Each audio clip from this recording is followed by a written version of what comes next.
ವೃತ್ತಿ ರಂಗಭೂಮಿಯ ಜೀವನಾಡಿ ರಂಗಗೀತೆಗಳು ಅಂತಾನೆ ಹೇಳಬಹುದು. ಚಿತ್ರಕ್ಕೆ ಬಣ್ಣವಿದ್ದಂತೆ ನಾಟಕಕ್ಕೆ ಸಂಗೀತ ಎಂಬುದು ಭರತಮುನಿಯ ಮಾತು. ಕಂಪನಿ ನಾಟಕಗಳು ರಸಿಕರನ್ನ ಆಕರ್ಷಿಸುವಲ್ಲಿ ರಂಗಗೀತೆಗಳು ಪ್ರಮುಖ ಪಾತ್ರ ವಹಿಸುತ್ತಾ ಬಂದಿವೆ. ಗದ್ಯವೇ ಇಲ್ಲದ ಬರೀ ಪದ್ಯಮಯವಾದ ನಾಟಕಗಳು ಸಹ ಇವೆ. ಅಂತಹ ನಾಟಕ ಯಾವುದಾದ್ರೂ ಒಂದು ಹೇಳ್ಬೋದಾ ಯಾರಾದರೂ?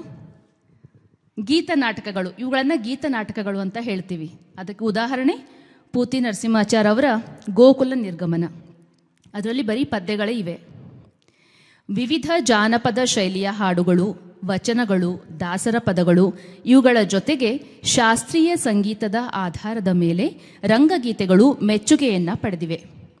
ಆಯಾ ಸಂದರ್ಭಕ್ಕೆ ಅನುಸರಿಸಿ ಸಾಹಿತ್ಯ ರಚನೆ ಮಾಡಿ ಅಲ್ಲಿ ನವರಸಗಳಿಗೆ ಸಂಬಂಧಪಟ್ಟ ಅಂಶಗಳು ರಂಗಗೀತೆಗಳಲ್ಲಿ ಇರುವ ಹಾಗೆ ಮಾಡುವಲ್ಲಿ ಕವಿಗಳು ಪ್ರಯತ್ನಿಸ್ತಾ ಬಂದಿದ್ದಾರೆ. ಇಂತಹ ರಂಗಗೀತೆಗಳನ್ನು ತಮ್ಮ ಮುಂದೆ ಪ್ರಸ್ತುತಪಡಿಸುವ ಪ್ರಯತ್ನ ಈಗ ತಾನೇ ಅಂಬೆಗಾಲಿಡ್ತಾ ಇರೋ ನಮ್ಮ ಚಂಕರ ತಂಡದ್ದು. ನಮ್ಮ ಇಂದಿನ ಕಾರ್ಯಕ್ರಮದ ಸಹಯೋಗ ಪ್ಲೇ 365. ಇಂದಿನ ಕಾರ್ಯಕ್ರಮಕ್ಕೆ ತಮಗೆಲ್ಲ ಸ್ವಾಗತ ಕೋರಲಿದ್ದಾರೆ ಶ್ರೀಮತಿ ಅಶ್ವಿನಿ ಮುರಳೀಧರ್. ನಮ್ಮ ಸಭಾಯೇ ಎಲ್ಲರಿಗೂ ನಮಸ್ಕಾರ.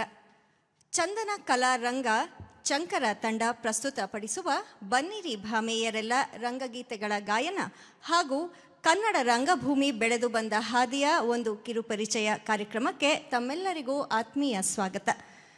ಸಮಾರಂಭದ ಉದ್ಘಾಟನಾ ಕಾರ್ಯಕ್ರಮ ನಡೆಸಿಕೊಡುತ್ತಿರುವ ಮುಖ್ಯ ಅತಿಥಿಗಳಾದಂತಹ ಶ್ರೀಮತಿ ಅನುಪಮಾ ಹೊಸಕೆರೆ ಅವರಿಗೆ ನಮ್ಮೆಲ್ಲರ ನಲ್ಮೆಯ ಆದರದ ಸ್ವಾಗತ. ಕಾರ್ಯಕ್ರಮಕ್ಕೆ ವಿಶೇಷ ಆಹ್ವಾನಿತರಾಗಿರುವ ಕೇಂದ್ರೀಯ ಚಲನಚಿತ್ರ ವಾಣಿಜ್ಯ ಮಂಡಳಿ ಪ್ರಮಾಣೀಕರಣ CBFC ಕರ್ನಾಟಕ ಶಾಖೆಯ ಉಪನಿರ್ದೇಶಕರಾದಂತಹ ಶ್ರೀಯುತ ಯಶವಂತ ಶಹನಾಯಿ ಅವರಿಗೆ ಗೌರವಪೂರ್ವಕ ಸ್ವಾಗತ. ಹಾಗೆ ಸಮಯ ಫೌಂಡೇಶನ್ನ ಸಂಸ್ಥಾಪಕರಾದಂತಹ ಸಮಾಜ ಸೇವಾಕರ್ತರಾದಂತಹ ನಮ್ಮೆಲ್ಲರ ಅಚ್ಚುಮೆಚ್ಚಿನ ಶ್ರೀಮತಿ ಕಾವೇರಿ ಕೇದಾರ್ನಾಥ್ ಅವರಿಗೂ ಆದರದ ಸ್ವಾಗತ. ನಮ್ಮ ಕೋರಿಕೆಯನ್ನು ಮನ್ನಿಸಿ ನಮ್ಮೊಂದಿಗಿರುವ ದೂರದರ್ಶನ ಹಾಗೂ ಆಕಾಶವಾಣಿಯ ಮಿತ್ರರೆಲ್ಲರಿಗೂ ಆತ್ಮೀಯರೆಲ್ಲರಿಗೂ ಅನಂತಾನಂತ ಸ್ವಾಗತ. ಕಾರ್ಯಕ್ರಮದ ಮುಖ್ಯ ಅತಿಥಿಗಳಾದ ಪದ್ಮಶ್ರೀ ಮತ್ತು ನಾಟಕ ಅಕಾಡೆಮಿ ಪ್ರಶಸ್ತಿ ಪುರಸ್ಕೃತ ಕಲಾವಿದರಾದ ಅನುಪಮಾ ಹೊಸಕೆರೆ ಅವರು ವೇದಿಕೆ ಮೇಲೆ ಬಂದು ದೀಪ ಬೆಳಗುವ ಮುಖೇನ ಕಾರ್ಯಕ್ರಮಕ್ಕೆ ಚಾಲನೆ ನೀಡಬೇಕು. ಇವರ ಜೊತೆಗೆ ನಮ್ಮ ಚಂಕರ ತಂಡದ ಸದಸ್ಯರು ಆಗಿರುವ ಸಮಯ ಫೌಂಡೇಶನ್ನ ಸಂಸ್ಥಾಪಕರು ಹಾಗೂ ಸಮಾಜ ಸೇವಕಿ ಶ್ರೀಮತಿ ಕಾವೇರಿ ಕೇದಾರ್ನಾಥ್ ಅವರು ಸಹ ವೇದಿಕೆಗೆ ಬರಬೇಕಾಗಿ ವಿನಂತಿ.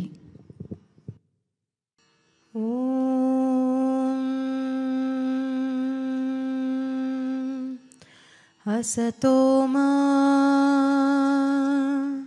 ಸತ್ಕಮಯ ತಮಸೋ ಮಾ ಜ್ಯೋತಿರ್ಗಮಯ ಮೃತ್ಯೋರ್ಮಾ ಅಮೃತಂ ಗಮಯ. ಓಂ ಶಾಂತಿ ಶಾಂತಿ ಶಾಂತಿ.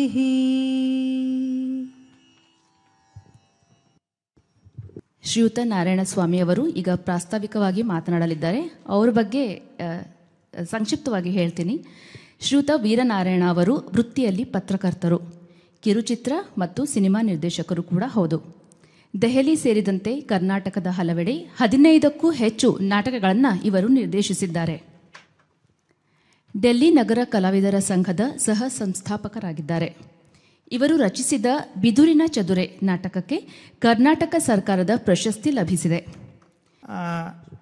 ಈ ಚಂಕರ ತಂಡ ಚಂದನ ಕಲಾರಂಗ ಕೆಲವೇ ತಿಂಗಳ ಹಿಂದೆ, ಅಂದರೆ ಸುಮಾರು ಒಂದು 5-6 ತಿಂಗಳ ಹಿಂದೆ ಅಷ್ಟೇ ಅಧಿಕೃತವಾಗಿ ಆರಂಭವಾಯಿತು.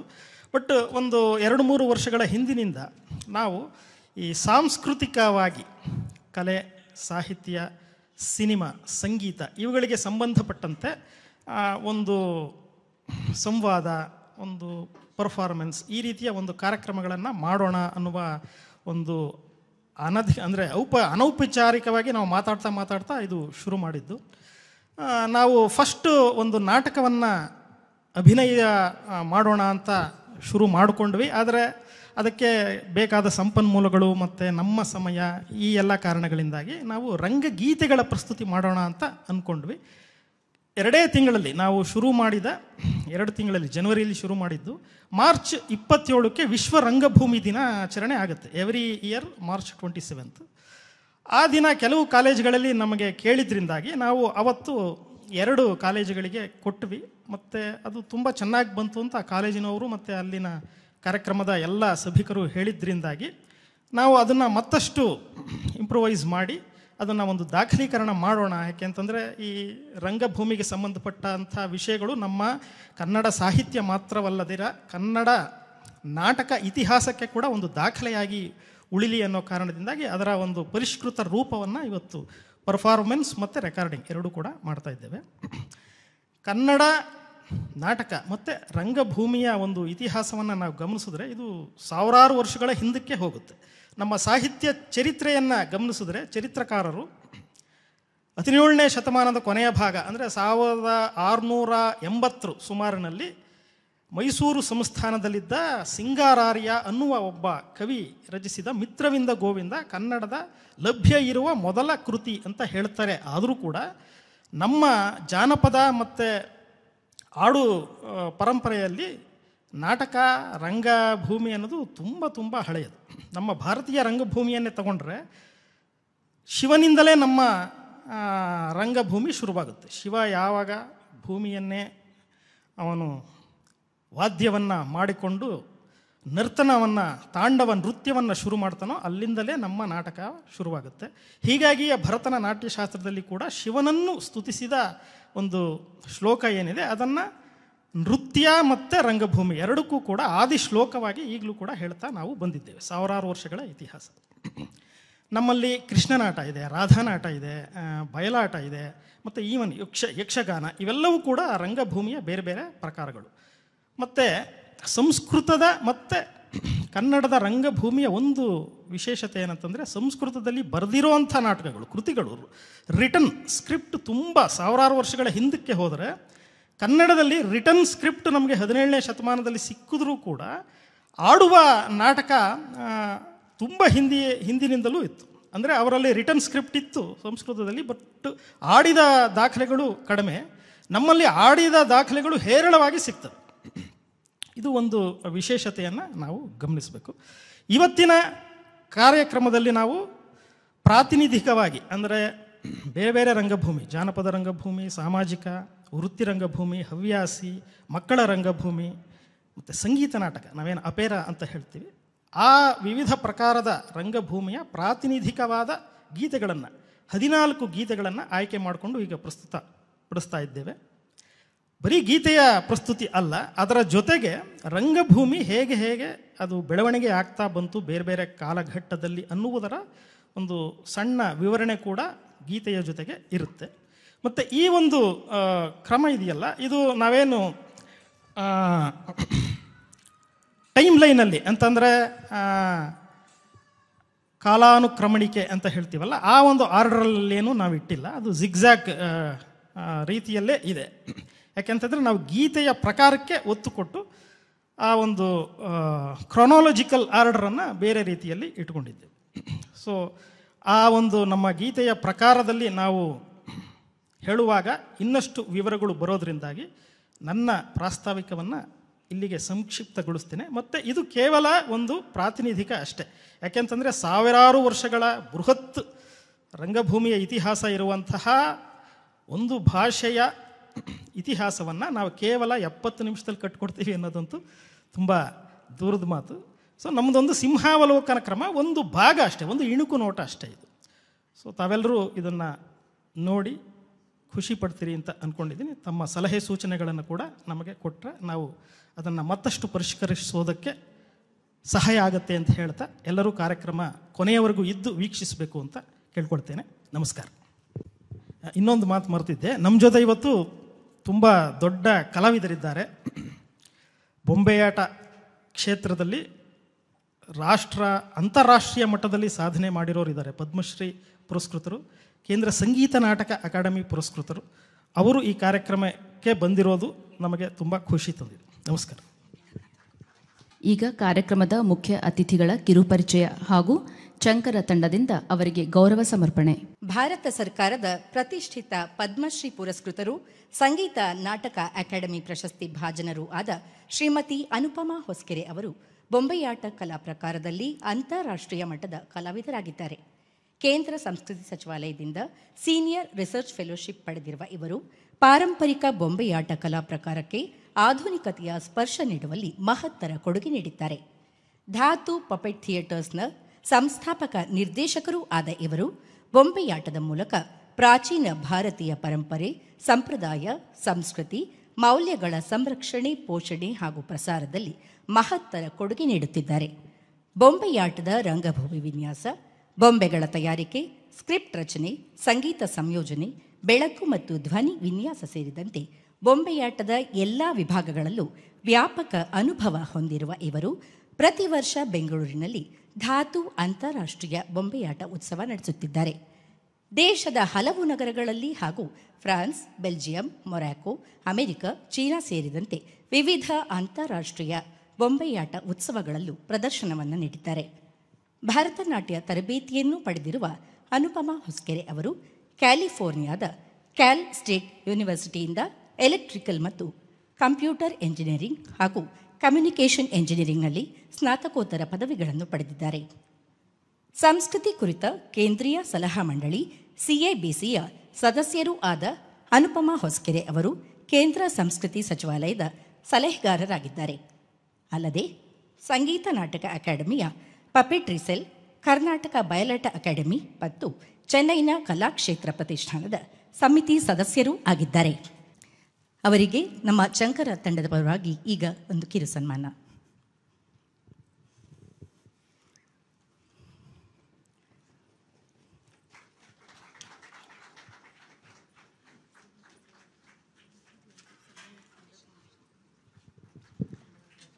ಸಮಾಜ ಸೇವಕಿ ಮತ್ತು ಸಮಯ ಫೌಂಡೇಶನ್ನ ಸಂಸ್ಥಾಪಕರೂ ಆದ ನಮ್ಮ ಚಂಕರ ತಂಡದ ಸದಸ್ಯರಾದ ಶ್ರೀಮತಿ ಕಾವೇರಿ ಕೇದಾರನಾಥ್ ಮೇಡಮ್ ಅವರಿಗೆ ಒಂದು ಕಿರು ಸನ್ಮಾನ. ಧನ್ಯವಾದ. ಅನುಪಮಾ ಹೊಸಕೆರೆ ಅವರು ಎಲ್ಲರನ್ನ ಉದ್ದೇಶಿಸಿ ಮಾತನಾಡಬೇಕಾಗಿ ಕೇಳ್ಕೊಳ್ತೀನಿ. ಎಲ್ಲರಿಗೆ ನಮಸ್ಕಾರ. ಚಂಕರ ಬಹಳ ಸುಂದರವಾಗಿದೆ. ನಿಮ್ಮ ಅನಿಸಿಕೆಗಳು, ನಿಮ್ಮ ಒಂದು ಸಂಕಲ್ಪ ಬಹಳ ಸುಂದರವಾಗಿದೆ. ಇದಕ್ಕಾಗಿ ಹೃತ್ಪೂರ್ವಕ ಅಭಿನಂದನೆಗಳು. ನನಗೆ ಒಂದಿಷ್ಟು ಪಟ್ಟಿ ಹೇಳಿದ್ರು. ಇದಕ್ಕೆಲ್ಲ ಮೂಲ ಕಾರಣ ನೀವು ನಂಬ್ತಿರೋ ಬಿಡ್ತಿರೋ, ನಾನು ಬೊಂಬೆಯಾಟದ ಒಂದು ಕಲ್ಪನಾ ಪ್ರಪಂಚದಲ್ಲಿ ಹೊಟ್ಟೋದೆ ಸುಮಾರು ವರ್ಷಗಳ ಹಿಂದೆ. ಆಗ ನಮ್ಮ ಅಜ್ಜಿ ಹೇಳಿದರು, ಟೌನ್ ಹಾಲಲ್ಲಿ ಗುಬ್ಬಿ ವೀರಣ್ಣ ಥಿಯೇಟರು ಹಿಂದ್ಗಡೆ ಬಾಗಿಲಿನಿಂದ ಆನೆ ಕರ್ಕೊಂಬಂದಿತ್ತು ಅಂತ. ಆಮೇಲೆ ಇವ್ರು ಹೇಗೆ ತೊಗೊಂಡು ಬಂದರು, ಸ್ಟೇಜ್ ಪ್ರಾಪ್ಸ್ ಏನಿತ್ತು ನಮ್ಮ ಹತ್ರ. ನೋಡಿ, ನಾನು ಪಾಶ್ಚಾತ್ಯದಲ್ಲಿ ಇದ್ದಾಗ ಡಿಸ್ನಿಲ್ಯಾಂಡ್ ತುಂಬ ಹತ್ತಿರ ಇದ್ದೆ. ಅಲ್ಲಿ ಪ್ರಾಪ್ ಮ್ಯಾನೇಜ್ಮೆಂಟು ಎಷ್ಟು ಇದೆ. ಅಲ್ಲಿ ಕರ್ನಾಟಕದಲ್ಲೂ ಇದ್ದಿದೆ. ನೀವು ಈ ರಂಗಗೀತೆಗಳನ್ನ ತಂದಾಗ ನಿಮ್ಗೆ ಅರ್ಥ ಆಗುತ್ತೆ. ಇದರಂದರೆ ಸದಾರಮೆ ಇಲ್ಲ ಹಿರಣ್ಯ ಮಿತ್ರ ಮಂಡಲಿದು ಮೆಜೆಸ್ಟಿಕಲ್ಲಿ ಇತ್ತು. ನೀವು ಎಷ್ಟು ಜನ ನೋಡಿದಿರೋ ಇಲ್ವೋ ಗೊತ್ತಿಲ್ಲ ನನಗೆ. ನಾ ಚಿಕ್ಕ ಹುಡುಗಿ ಆಗಿದ್ದಾಗ ನಮ್ಮ ಮನೆಯವ್ರು ಎಲ್ಲರೂ ಹೋಗೋರು. ಸೊ ಅಲ್ಲಿ ಹೋಗಿ ನೋಡಿ ನಕ್ಕಿ ಸಂತೋಷ ಪಟ್ಟಿದ್ದುಂಟು. ಅದೊಂದು ಆನಂದ. ಆದರೆ ಇವಾಗ ಭಾಷೆ ಬರೋದಿಲ್ಲ, ಆಮೇಲೆ ಅರ್ಥ ಆಗಲ್ಲ, ಆಮೇಲೆ ಗದ್ಯವೂ ಇಲ್ಲ, ಪದ್ಯವೂ ಇಲ್ಲ, ಎಂಥದ್ದೂ ಇಲ್ಲ. ಅದೇನೋ ಪಾಶ್ಚಾತ್ಯದ ಇಟ್ಕೊಂಡು ಒದ್ದಾಡ್ತೀವಿ ನಾವು ಕನ್ನಡಿಗರು. ಅದು ಬೇಕಾಗಿಲ್ಲ. ಈ ರಂಗಭೂಮಿ ನಮಗೆ ಇದನ್ನೆಲ್ಲ ವಾಪಸ್ ಕೊಡುತ್ತೆ. ಅಂದರೆ ಇದು ಎಂತಹ ಒಂದು ಟ್ರೆಷರ್. ಇದು ನಾವು ಮನೇಲಿ ಬೆಣ್ಣೆ ಇಟ್ಕೊಂಡು ತುಪ್ಪ ಕತ್ತರು ಅಂತ ಇದನ್ನೆಲ್ಲ ನಾವು ಎಲ್ಲರ ಮನೇಲೂ ದೊಡ್ಡವ್ರನ್ನ ಕೇಳಿದ್ರೆ ವೀರನಾರಾಯಣ ಅವ್ರ ಹೆಸರು ಕೇಳಿದಾಗಲೇ ನಂಗೆ ಭಾಳ ಸಂತೋಷ. ಅದೂ ನಮ್ಮ ರಾಜ್ಯದ ಹಿಸ್ಟ್ರಿ, ವೀರನಾರಾಯಣರ ದೇವಸ್ಥಾನ ಆಗಲಿ. ಸೊ ಹೀಗಿರುವಾಗ ನಾವು ಇದನ್ನು ಬೆಳೆಸ್ಕೊಂಡು ಬರೋದು ತುಂಬ ಇಂಪಾರ್ಟೆಂಟ್. ಇದು ಅದಾದಮೇಲೆ ನಮ್ಮ ಖ್ಯಾತ ಕರ್ನಾಟಕದಲ್ಲಿ 5 ಛಂದಸ್ಗಳನ್ನ ಬೇಕಾಬಿಟ್ಟು ಉಪಯೋಗಿಸ್ಬಿಟ್ಟಿದ್ದಾರೆ ರಂಗಗೀತೆಗಳಲ್ಲಿ. ಅದಕ್ಕೊಂದು ಪಂಚಲ್ಲ, ಚೆನ್ನಾಗಿದೆ ಅಲ್ಲ ನಾವು ಕೇಳೋಕ್ಕೆ. ಸೊ ಅದು ನಮ್ಗೆ ಗುಂಗುತ್ತೆ. ಭಾಷೆ ಗೊತ್ತಿರೋರ್ಗಂತೂ, ಈ ಪ್ರಾಂತದವರಾದರೆ ಅವರು ಏನೋ ಒಂಥರ ನಮ್ಮ ಕಾಲೇ ಬೇರೆ ಥರ ನಡೆಯುತ್ತೆ ಇದನ್ನೆಲ್ಲ ಕೇಳಿಬಿಟ್ರೆ. ಅದೇ ಬನ್ನಿರಿ ಬಾಮೆಯರೆಲ್ಲ ಆಮೇಲೆ ಏನಿ ಗಾರ್ಡನು ಬಹಳ ಸಿಲಿ, ಎಷ್ಟು ಇದೆ. ಕಾನ್ಸ್ಟಂಟಿನೋಪಲು, ನಗರಪೇಟೆ, ಈ ಮಕ್ಕಳಿಗೆ ನಗರಪೇಟೆ ಎಲ್ಲಿದೆ ಅಂತಲೇ ಗೊತ್ತಿಲ್ಲ. ಸೊ ಹಾಗಾಗಿ ಮೈಸೂರು ಝೂ, ನಗರಪೇಟೆ, ನಮ್ಮ ಊರಿನ ಹಿಸ್ಟ್ರಿ ಎಷ್ಟು ಬರುತ್ತೆ ಈ ಹಾಡುಗಳಲ್ಲಿ. ಅಥವಾ ನಳ ದಮಯಂತಿಯನ್ನು ತಗೊಳ್ಳಿ, ಅದು ಎಷ್ಟು ಸುಂದರವಾಗಿದೆ. ಇದೆಲ್ಲ ಇದೇ ಕಾರಣ ನಾನು ಮಾಡೋ ಕೆಲಸಕ್ಕೆ. ಇದನ್ನೆಲ್ಲ ನೋಡಿ ನೋಡಿ ಬೆಳೆದೆ ನಾನು, ಕೇಳಿ ನೋಡಿ. ಕನ್ನಡ ಸಾಹಿತ್ಯ ಪರಿಷತ್ಗೆ ಹೋದಾಗ ಹುಡುಕ್ಬೇಕಾಯ್ತು, ಯಾರಿಗೂ ಗೊತ್ತಿಲ್ಲ. ಅಲ್ಲಿ ಎಲ್ಲೋ ಇದೆ ನೋಡಿ, ಅಲ್ಲಿ ಏನೋ ಇದೆ ನೋಡಿ, ಬಿಡಲಿಲ್ಲ. ಸಿಕ್ತು, ಸುಮಾರು ಹಿಸ್ಟ್ರಿ ಆಫ್ ಕರ್ನಾಟಕ ಥಿಯೇಟರ್ ಸಿಕ್ತು. ನಿಮ್ಮ ಶಂಕರ ಹಾಡುಗಳನ್ನು ರೆಕಾರ್ಡ್ ಮಾಡೋದು ಅಲ್ಲದೇ ಆವಾಗ ಒಂದು ಲೆಕ್ಚರ್ ಸೀರೀಸ್ ಇಟ್ಕೊಂಡ್ರೆ ಕರ್ನಾಟಕ ಹಾದು ಬಂದ ದಾರಿ, ನಮ್ಮ ನಾಟಕ ಹಾದು ಬಂದ ದಾರಿ. ಮರಾಠ ಥಿಯೇಟರ್ಗೂ ಕನೆಕ್ಷನ್ ಇದೆ. ಆಮೇಲೆ ಇವರು ಈ ಆಂಧ್ರ ಪ್ರದೇಶಲ್ಲಿ ಒಬ್ಬರು ಘಟೋತ್ಕಜಂದ್ ಮಾಡಿದ್ರಲ್ಲ ಅದು ಒಂದು ನಾಟಕ ಮಾಡಿದ್ದಾರೆ. ಅದು ಬಹಳ ತುಂಬ ಚೆನ್ನಾಗಿದೆ. ಈ ಕಾಲಕ್ಕೆ ನಿಮಗೆ ಸಕ್ಸಸ್ ಆಗುತ್ತೆ, ಈ ಕಾಲಕ್ಕೆ ಇದು ಬೇಕು. ಇಂಟರ್ನೆಟ್ಟು, ಕಂಪ್ಯೂಟರು ಸಾಕಾಗಿದೆ ಎಲ್ರಿಗೂ. ಅದಲ್ಲದೆ ನಾವು ಯಾರು ಅಂತ ಮರ್ತು ಹೋಗ್ತಾ ಇದೆ. ನಾವು ಯಾರು ಅಂತ ಮರ್ತು ಹೋದರೆ ನಮಗೆ ಸಂತೋಷವೇ ಇರಲ್ಲ. ಏನೇ ಬರಲಿ, ಈ ಟ್ರಾಫಿಕ್ ಬಿಟ್ಟು ಇನ್ನೇನೂ ಸಿಗಲ್ಲ ನಮಗೆ. ಇಂತಹ ಸಮಯದಲ್ಲಿ ಇಂತಹ ಒಳ್ಳೆಯ ಕೆಲಸವನ್ನು ನೀವು ತೊಡಗಿದ್ದೀರಾ. ಪ್ರಾರ್ಥನೆ ಆಯಿತು. ಇಹ ಪರ ಗತಿ ನೀನೇ, ಇಂದಿರಾ ರಮಣ ಅಂತ ಅವರು ಹಾಡಿದ್ರು, ಬಹಳ ಸುಂದರವಾಗಿ ಹಾಡಿದ್ರು. ನಮ್ಮ ನಾಟಕದಲ್ಲಿ, ನಮ್ಮ ರಾಜ್ಯದಲ್ಲಿ ಇದನ್ನು ಸದಾ ಇಟ್ಕೊಂಡಿದ್ದಾರೆ. ಅವರು 2 ಮಾತುಗಳನ್ನ ಹೇಳಿದ್ರು. ನಾಟ್ಯಶಾಸ್ತ್ರ, ಆಮೇಲೆ ನಮ್ಮ ನಾಟಕಗಳು, ಆಮೇಲೆ 17ನೇ ಶತಮಾನದಿಂದ ಬಂದಿದೆ. ಇದೇನಿದು ಸಸ್ಟೈನಬಲ್ ಆರ್ಟ್. ನಮ್ಮಲ್ಲಿ ಆರ್ಟ್ ಸಸ್ಟೈನಬಲ್ ಅಂದರೆ ನಾವೇನೋ ಕಷ್ಟಪಡಬೇಕಾಗಿಲ್ಲ. ನಮ್ಮ ಕೆಲಸವನ್ನು ನಾವು ಸರಿಯಾಗಿ ಮಾಡಿಬಿಟ್ರೆ ಅದಾಗದೇ ಉಳ್ಕೊಳುತ್ತೆ. ನೋಡಿ, ಇವಾಗ ರಂಗಭೂಮಿ ನೀವು ಹಾಡ್ತೀರ ಗೀತೆಗಳನ್ನ, ಅದು ಯಾಕೆ ನೀವು ಹಾಡ್ತಾ ಇದ್ದೀರಾ ಅಂದರೆ ಅದು ಅಷ್ಟು ಸೊಗಸಾಗಿದೆ. ಈ ಇಹ ಪರ ಅನ್ನೋದನ್ನು ನಮ್ಮ ರಾಜ್ಯದಲ್ಲಿ ನಮ್ಮ ಎಂಬ್ಲಮ್ ಇದೆಯಲ್ಲ, ಗಂಡಬೇರುಂಡ, ರಾಜನ ಆಸ್ಥಾನದ ಗಂಡಬೇರುಂಡ ಇದೆಯಲ್ಲ, ಅದಕ್ಕೆ 2 ತಲೆ ಹಕ್ಕಿ, ಒಂದು ಇಹ, ಒಂದು ಪರ. ಇಹ ಎಲ್ರಿಗೂ ಗೊತ್ತು, ನಾನು ಹೇಳಬೇಕಾಗಿಲ್ಲ. ದೂರದರ್ಶನದಲ್ಲಿ, ಏರಲ್ಲಿ ಎಲ್ಲರೂ ಇದ್ದಿದ್ದೀರಾ. ನೀವು ಎಷ್ಟು ಪ್ರಿಪೇರ್ಡ್ ಆಗಿರಬೇಕು, ಆಮೇಲೆ ನಿಮಗೆ ಒಂದು ಸಮಯ ಸ್ಫೂರ್ತಿ ಹೇಗಿರಬೇಕು ಅಂದರೆ, ನಾವು ಮ್ಯಾನೇಜ್ ಮಾಡಬೇಕು, ಕ್ರೈಸಿಸ್ ಮ್ಯಾನೇಜ್ಮೆಂಟ್ ಮಾಡಬೇಕು, ಅದಕ್ಕೊಂದು ಟ್ರೈನಿಂಗ್ ಬೇಕು. ಇದು ಇಹ. ಆಮೇಲೆ ಇದಕ್ಕೊಂದು ಫೈನಾನ್ಷಿಯಲ್ ಸೆಕ್ಟರ್ ಇರುತ್ತೆ, ಏನೋ ಸಂಬಳ ಬರಬೇಕು, ಇಲ್ಲದೆ ಯಾರೂ ಏನೂ ಮಾಡೋಕ್ಕಾಗೋದಿಲ್ಲ, ಅದು ಎಲ್ಲ ಸರಿಯಾಗಿ ನಡಿಬೇಕು. ಇದೆಲ್ಲ ಇಹ. ಇದರಲ್ಲಿ ನಾವು ಎಕ್ಸೆಲ್ ಆಗ್ಬೋದು. ಆದರೆ ಇದು ಸಾಕಾ? ಖಂಡಿತವಾಗಿಲ್ಲ. ನಮ್ಮ ನಾಟಕ, ಹಳೆಯ ನಾಟಕ ಕಂಡಾಗ ಒಂದು ಹೆಜ್ಜೆ ಈ ಪ್ರಪಂಚದಲ್ಲಿದ್ದರೆ ಇನ್ನೊಂದು ಹೆಜ್ಜೆ birds eye view of self.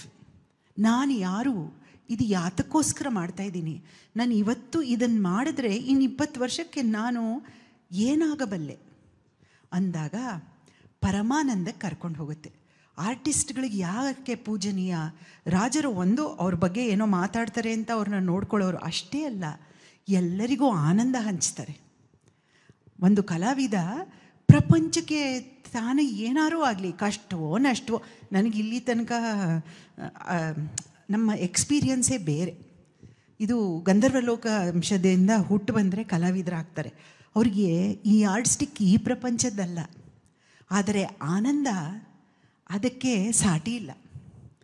ಆ ಥರ ಅವರೂ ಅನುಭವಿಸಿ ಮತ್ತೊಬ್ಬರಿಗೂ ಕೊಡುವ ಸ್ಥಿತಿಯನ್ನು ತಲುಪುವುದು ಆ ಪರದ ಒಂದು ದೃಷ್ಟಿ ಇಟ್ಕೊಂಡ್ರೆ ಮಾತ್ರ.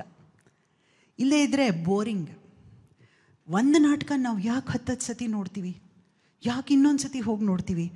ಯಾಕಂದರೆ ಪ್ರತಿ ಸತಿ ಅದು ಎನರ್ಜಿ ಫ್ಲೋ. ಇವತ್ತಿನ ಭಾಷೆಯಲ್ಲಿ ಹೇಳಬೇಕು ಅಂದರೆ ಡೈನಮಿಕ್ ಎನರ್ಜಿ ಫ್ಲೋ. ಅದು ಇಂಟ್ಯಾಂಜಬಲ್, ಹೇಳೋಕ್ಕಾಗಲ್ಲ ಎಲ್ಲಿ ಬಂತು ಅಂತ. ಎಷ್ಟು ಚೆನ್ನಾಗಿದೆ ಸಿನಿಮಾನೇ ಆಗಲಿ, ಹಾಗಾಗಿ ದೂರದರ್ಶನ್ ಶೋ ಕೂಡ ಆಗಲಿ, ತಿರ್ಗ ನೋಡ್ತಾರೆ ಜನ. ಹಾಗೆ ಆಗಬೇಕಾದಲ್ಲಿ ನಾವು ಇದರ ಒಂದು ರಿಸರ್ಚ್ ಮಾಡಬೇಕು. ನೀವಿವಾಗ 14 ಹಾಡುಗಳನ್ನು ಪ್ರಸ್ತುತಿ ಮಾಡ್ತಾಯಿದ್ದೀರಾ. ಈ 14 ಹಾಡುಗಳನ್ನು ನಾವು ಯಾಕೆ ಆಯ್ಕೊಂಡ್ವಿ?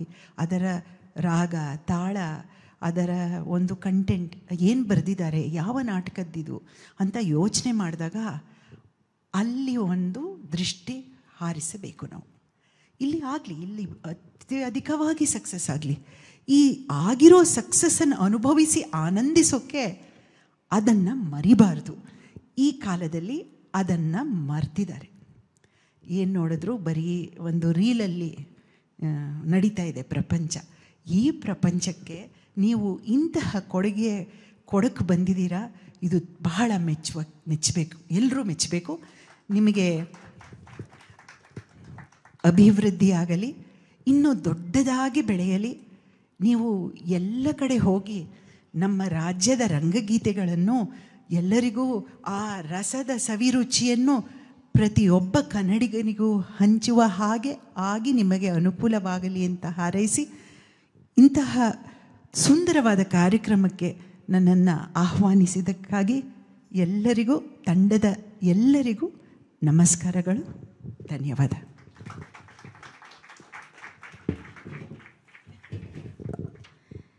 ನಾಟಕಗಳು, ರಂಗಗೀತೆಗಳು, ಕಲಾವಿದರ ಬಗ್ಗೆ, ಅದರ ಮಹತ್ವದ ಬಗ್ಗೆ ತಿಳಿಸಿಕೊಟ್ರಿ. ಹಾಗೆಯೇ ನಮ್ಮ ತಂಡಕ್ಕೆ ಪ್ರೋತ್ಸಾಹದ ಮಾತುಗಳನ್ನು ಹೇಳಿದ್ದೀರಿ. ತಮಗೆ ಎಲ್ಲರ ಪರವಾಗಿ ಅನಂತ ಧನ್ಯವಾದಗಳು ಮೇಡಮ್. ಈಗ ರಂಗಗೀತೆಗಳ ಗಾಯನದೊಂದಿಗೆ ಕನ್ನಡ ಭೂಮಿ ಬೆಳೆದು ಬಂದ ದಾರಿಯತ್ತ ಒಂದು ನೋಟ.